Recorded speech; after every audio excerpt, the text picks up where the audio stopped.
the Space Foundation Discovery Center's Artifact Lesson Series. Hello everyone, my name's Amy from the Space Foundation Discovery Center. Do you like animals? I love animals. Well, today we're going to talk about some of the animals that help pave the way for human space exploration.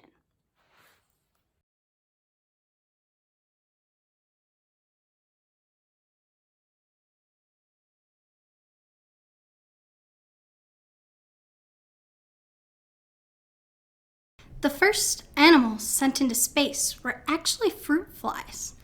They were launched in 1947 to study the effects of cosmic rays on living organisms. They were recovered in perfect health.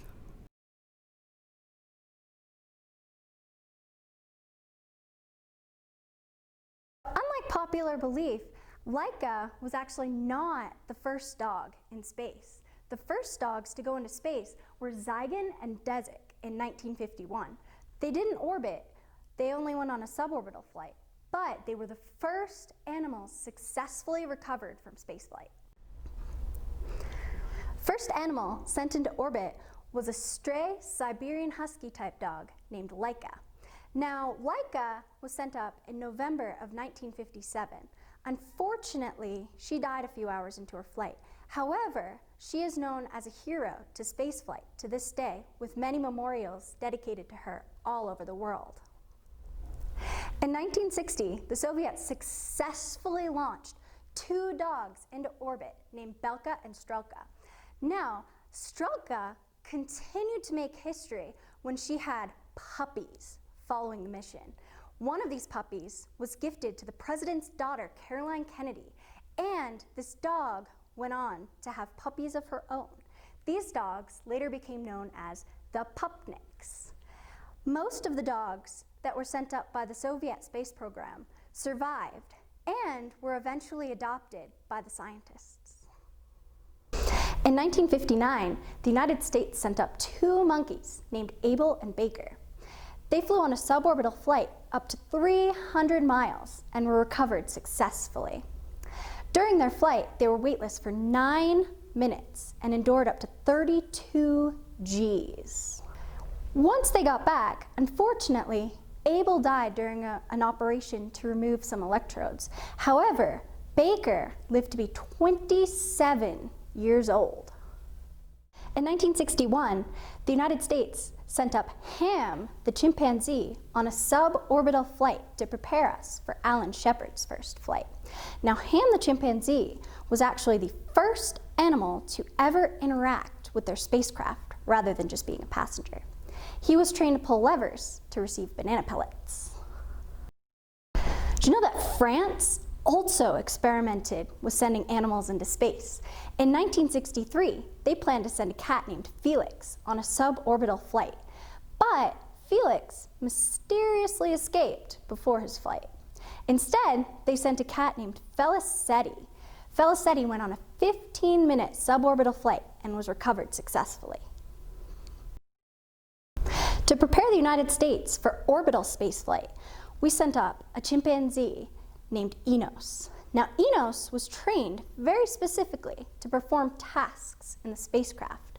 When he performed correctly, he received a banana pellet. If he performed incorrectly, he would receive an electric shock. Now, on his spaceflight, he performed every task perfectly.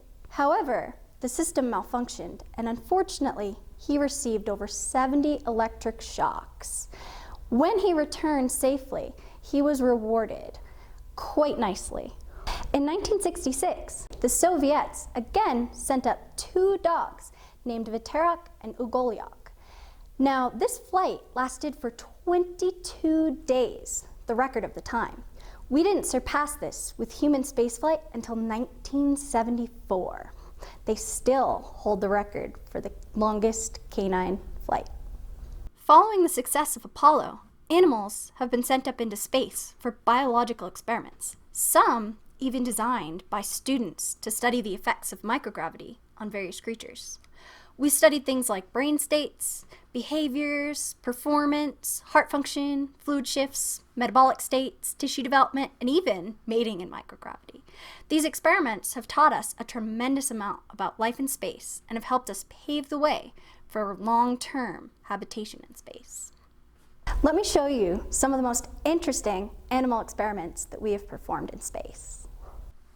In 1973, students came up with an idea to send spiders into space to see if they could still spin webs. The spiders, Arabella and Anita, flew aboard the space station Skylab. Arabella spun a fairly symmetric web, similar to webs spun here on Earth, though the thread thickness varied more than it would.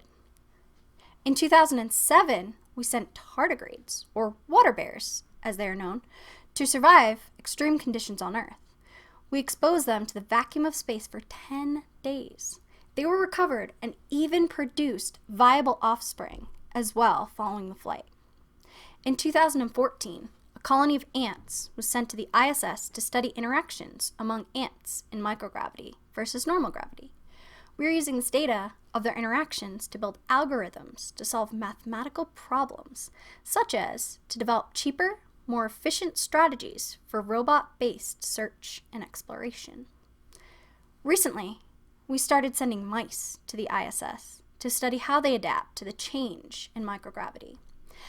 At first, they're a bit uncomfortable, but they very quickly adapted to their environment and were found to use the lack of gravity to their advantage. They even seemed to enjoy it, turning the entire enclosure into a sort of hamster wheel. The mice adapted and were able to retain their regular routines. This research is helping us to prepare for future missions by studying behavioral and biological changes that may take place in extended spaceflight. I'm an animal lover myself. This is my dog Sagan. She's named for the famous astrophysicist Carl Sagan. Now, I'm also a huge fan of the exploration of space. These animals that we talked about have been instrumental in our understanding of space and helping push us further than we've ever been before. We would not be where we are without them. These animals are heroes in their own way. Thanks everybody for watching. We hope you've enjoyed this Discovery Center artifact lesson, and we invite you to continue learning through the virtual Discovery Center at discoverspace.org. If you'd like to further your exploration, join us by becoming a Discovery Center Passport member.